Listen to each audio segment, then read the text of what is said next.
Untuk teman-teman yang ingin mempromosikan bisnisnya atau mendukung YouTube ini, bisa menghubungi nomor gua yang ada di kolom deskripsi. Saat itu Dumfries mengontrol bola dengan dada dan ngaco banget, dan akhirnya kesalahan Dumfries dimanfaatkan dengan baik melalui handsball Rabiot dan kemudian dilanjutkan handsball Vlahovic berujung gol.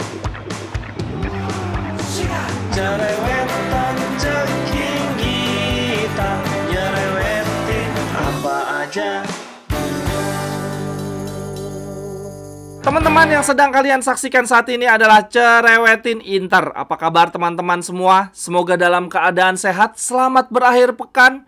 Jangan lupa besok, lebih tepatnya Senin dini hari, akan ada Grande Partita mempertemukan dua kandidat terkuat Scudetto, derby di Italia, Inter melawan Juventus. Nah, supaya nontonnya makin seru, makin deg-degan, silahkan ikutan aja giveaway berhadiah jersey ketiga Inter musim ini dengan cara menebak skor akhir Inter melawan Juve. Informasi lebih lanjut silahkan lihat Instagram gue @cekinggita. Oke teman-teman, Cerewetin Inter hari ini kita akan preview tipis-tipis derby di Italia. Kita lihat dulu dari posisi papan klasmen. Saat ini Inter ada di Capolista ya, tetapi selisihnya hanya 1 poin saja. Walaupun di satu sisi Inter juga punya tabungan 1 pertandingan. Inter sejauh ini baru bertanding 21 kali, sementara Juventus 22 kali. Tetapi harapan gua, walaupun kita punya tabungan 1 pertandingan, jangan sampai nih anak asuhan Inzaghi terlena ya. Kita harus mengingat kejadian musim 2021-2022. Manakala kita berebut Scudetto dengan Milan dan saat itu kita punya tabungan 1 pertandingan. Sayangnya kita menyia-nyiakan, kita kalah dari Bolonya dan akhirnya bukan cuma sekedar kehilangan 3 poin, tetapi kita kehilangan Capolista dan mental hancur lebur. Akhirnya sejak saat itu Milan ada di atas angin dan mampu merebut Scudetto. Nah, kita tidak boleh sampai mengulangi kesalahan yang sama. Terlebih teman-teman, ini tabungan kita yang 1 pertandingan, itu lawannya Atalanta anjir, jauh lebih berat dibandingkan Bolonya waktu itu. Jadi sebaiknya, dan ini adalah harapan gua, Lautaro Martinez dan kawan-kawan tidak usah menganggap kita punya tabungan 1 pertandingan. Anggap aja Inter dan Juve telah melakoni jumlah pertandingan yang sama. Kembali lagi ke papan klasemen teman-teman, ini kalau kita coba bandingkan per detailnya ya. Kedua tim sama-sama baru kalah 1 kali dan kalah dari tim yang sama juga, Sassuolo. Bedanya, Juve kalah di kandangnya Sassuolo dengan skor telak 4-2, sedangkan Inter kalah dari Sassuolo di kandang sendiri. Kemudian dari sisi produktivitas, wah ini Inter unggul jauh banget ya. Inter telah mencetak 50 gol alias 14 gol lebih banyak dibandingkan Juve.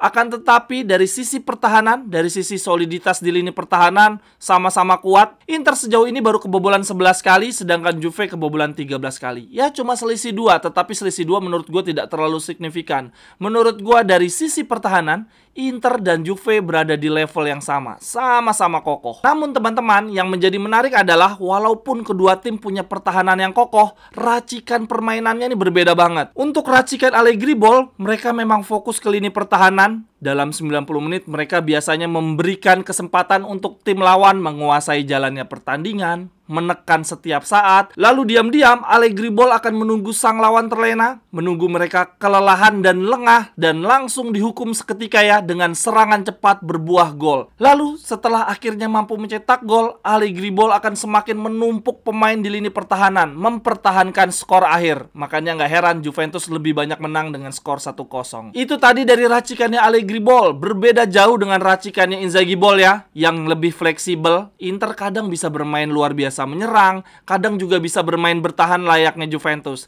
Tetapi memang secara umum Inzaghi Ball lebih suka menguasai bola, build up dari belakang, perlahan ke tengah dan kemudian ke depan, dan konsisten menyerang sepanjang 90 menit. Jadi Senin dini hari besok kita akan disuguhkan pertandingan yang sangat amat menarik ya, adu strategi. Dua tim yang memiliki pertahanan kokoh namun memiliki ciri khas tersendiri dalam mencetak gol.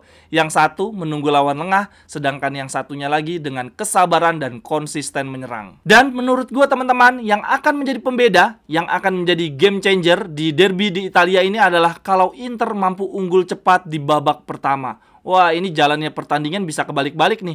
Bisa-bisa di sisa jalannya pertandingan justru Juve yang mengurung Inter. Kan aneh banget ngelihat Allegri main menyerang dan kemudian Inzaghi yang bertahan. Oke, berikutnya gue ingin mengajak teman-teman untuk flashback sejenak. Kita mengingat apa yang terjadi di pertandingan pertama musim ini ya, di paruh pertama. Saat itu skor akhir 1-1 dan bermain di kandang Juve.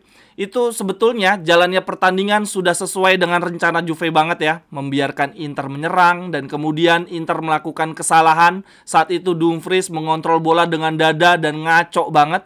Dan akhirnya kesalahan Dumfries dimanfaatkan dengan baik melalui handsball Rabiot dan kemudian dilanjutkan handsball Vlahovic berujung gol. Setelah gol itu teman-teman, gue sempat berpikir, waduh, pertandingan selesai cepet banget nih. Baru pertengahan babak pertama Juventus udah bisa parkir kapal pesiar. Untungnya tidak lama kemudian ya, ini Inter bereaksi dengan sangat cepat. Lautaro Martinez menyamakan kedudukan melalui umpan silang dari Marcus Thuram. Dan akhirnya skor sama kuat 1-1 berakhir sampai dengan peluit panjang ditiup oleh wasit. Namun teman-teman, yang menjadi perhatian gue di partai pertama yang lalu adalah Inter tampil tanpa Bastoni dan Pavard di lini belakang. Coba lihat lini pertahanan Inter, Acerbi, De Vrij, dan Darmian. 3 bek sangat tua menghadapi 2 penyerang muda nan gesit dari Juventus, Chiesa dan Vlahovic. Tetapi hasilnya 3 center back kita itu mampu bermain dengan sangat amat solid. Chiesa dan Vlahovic relatif kalem lah di pertandingan pertama. Sementara di sisi lain, Juventus saat itu juga tampil tanpa kekuatan terbaiknya ya. Mereka tampil tanpa Locatelli yang cedera. Locatelli baru masuk di babak kedua. Nah, di pertemuan kali ini, kedua tim akan tampil dengan kekuatan utamanya ya. Dari sisi Juventus memang ada yang absen, Milik, dan kemudian di Inter juga ada yang absen, Cuadrado. Akan tetapi status kedua pemain ini adalah pemain cadangan ya. Artinya baik Inter maupun Juventus bisa memainkan skuad terbaiknya. Ini akan menjadi pertandingan yang sangat amat seru. Kalau menurut prediksi line up Sky Sport teman-teman, Juventus akan bermain dengan 3-5-2, kipernya Chesney, kemudian 3 center back-nya ada Gatti, Bremer, dan Danilo. Lalu untuk 5 gelandangnya ada Cambiaso, McKennie, Locatelli, Rabiot, dan Kostic, dan di lini depan ada Chiesa, Vlahovic. Sebetulnya ada 2 pemain yang baru sembuh dari cedera nih, Chiesa dan Rabiot. Di pertandingan sebelumnya mereka berdua tidak bermain dan memang diproyeksikan untuk segera pulih menghadapi derby di Italia. Kalau dilihat dari sisi produktivitas, pencetak gol terbanyak Juve saat ini adalah kedua penyerang mereka, yaitu Vlahovic dengan 12 gol dan disusul Chiesa dengan 6 gol. Kemudian pencetak gol terbanyak ketiga Juventus hadir dari lini kedua, yaitu Rabiot. Lalu kemudian dari sisi top assist Juventus banyak diproduksi oleh 2 wingback mereka ya, Cambiaso dan Kostic. Jadi teman-teman, gue melihat ada banyak kesamaan antara Juve dan Inter dalam hal kekuatan di setiap lininya. Sama-sama mengandalkan lini depan untuk mencetak gol, sama-sama mengandalkan winger-winger untuk mencetak assist, dan juga sama-sama mengandalkan satu pemain kunci yang menjadi otak serangan sekaligus jenderal di lini tengah, Rabiot versus Hakan Çalhanoğlu. Lalu berikutnya kita lihat dari sisi Inter untuk line up versi Sky Sport. Kiper masih dipegang oleh Sommer. Lalu 3 center back ada Bastoni, Acerbi, dan Pavard. Lalu kemudian untuk di lini tengah, gue heran ini Dumfries kemana ya, kok Darmian terus yang bermain. Ya ini berarti Dumfries mungkin akan masuk di babak kedua. Dan kemudian di lini depan akan tetap ada duet Thuram Lautaro. Ya semoga para pemain Inter bisa bugar ya teman-teman setelah kita mendapatkan istirahat kurang lebih selama 1 pekan. Ini lumayan banget. Karena kan dari jumlah pertandingan kita jauh lebih padat dibandingkan Juventus. Terlebih kita juga baru pulang dari Arab Saudi menjalani Supercopa. Untungnya di partai lawan Fiorentina, Barella, Çalhanoğlu, dan Di Marco tidak bermain sama sekali. Jadi setidaknya 3 pemain kunci kita itu bugar banget nanti di partai lawan Juve. Teman-teman yang ingin membeli jersey Inter, jersey home, away, jersey ketiga, atau bahkan jersey transformer dengan harga terjangkau dan sekaligus turut membantu mengembangkan mendukung YouTube Cerewetin Inter, silakan membeli di akun Tokopedia dan Shopee gue ya. Jersey-nya bisa custom nama dan juga nomor punggung, atau kalau teman-teman mencari jersey Inter di tahun-tahun lawas dan juga jersey klub-klub lainnya, bisa juga. Silakan langsung aja ya, cek kolom deskripsi, di situ ada link untuk pembelian jersey dan juga kontak gue. Terima kasih.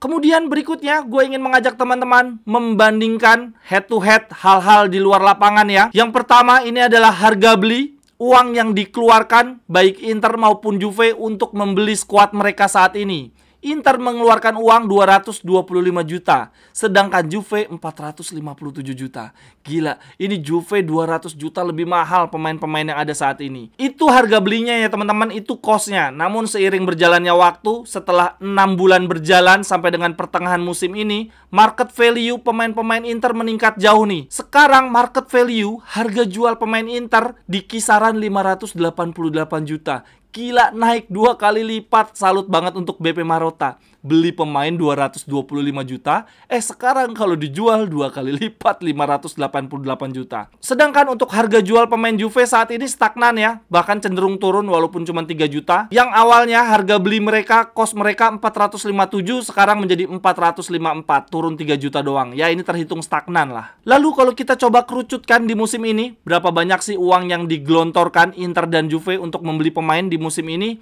Inter mengeluarkan uang 71 juta, sedangkan Juve 93 juta. Lalu dari sisi gaji pelatih juga teman-teman, Simone Inzaghi itu gajinya cuma 5,5 juta per tahun, sedangkan Allegri adalah pelatih termahal di Serie A saat ini dengan gaji 7 juta. Lalu kemudian untuk total gaji pemain di musim ini, Inter mengeluarkan gaji 74,1 juta, sedangkan Juventus 76,4 juta.